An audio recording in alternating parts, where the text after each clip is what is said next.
राधे राधे सभी को। पिछले वीडियो में हमने जाना था कर्मों के बारे में। कर्मों की सीरीज़ में आज हम जानेंगे क्या हम संचित कर्मों से फ्री हो सकते हैं। तो जी हाँ, हम सभी संचित कर्मों से फ्री हो सकते हैं। जब भी हम कोई कर्म करते हैं तो वो क्रियमाण कर्म बनता है, और क्रियमाण कर्म से यदि हम फ्री होना चाहते हैं तो हम कर्म योग के द्वारा फ्री हो सकते हैं।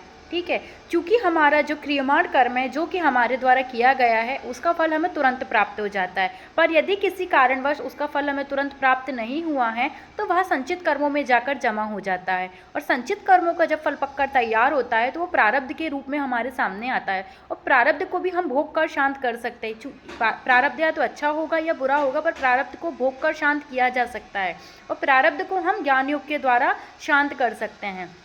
क्रियमाण कर जो कि हमारे हाथ में है, जिसके लिए हम फ्री हैं, उसे हम आसानी से कर सकते हैं। प्रारब्ध जो कि हमारे हाथ में नहीं है पर वो हमारे सामने आएगा तो उसे भी हम भोग कर शांत कर सकते हैं। पर इन दोनों के बीच में जो संचित कर्म बनते हैं वो हमारे हाथों में नहीं होते हैं, क्योंकि वो हमारे ही द्वारा किए गए कोई कर्म होते हैं जिसे हम वापस जाके सुधार नहीं सकते हैं। राइट, पर उसे हम इस जन्म में कैसे शांत करें।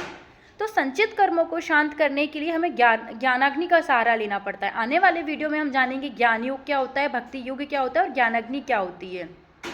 इस एक बात को हम गहराई से समझते हैं, हमारा जो शरीर है वो सिर्फ एक सहारा है। चूँकि हम जो भी कर्म करते आ रहे हैं उसका फल हमें या तो इस जीवन में मिलता है या आने वाले कई जीवनों में मिलता है या कई जन्मों में मिलता है।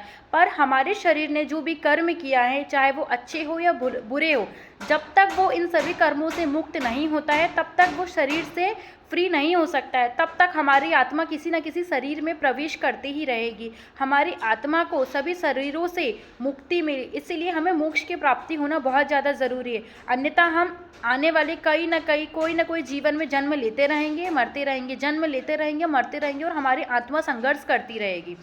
हम कोई भी कर्म करें, अच्छा कर्म करें या बुरा कर्म करें, क्रियमाण कर्म से तुरंत फल मिलता है, वो फ्री हो जाता है। प्रारब्ध हमें जो भी अच्छा मिले या बुरा मिले तुरंत मिलता है, हम उसे शांत कर देते हैं। बट जो संचित कर्म होते हैं, संचित कर्म धीरे धीरे इकट्ठा होकर एक ऐसा पहाड़ बना लेते हैं जो सालों से युगों तक चलते रहते हैं, और जब तक हम इससे फ्री नहीं होंगे तब तक हम एक के बाद एक जन्म लेते रहेंगे, तब तक हम मानव योनि में आते रहेंगे।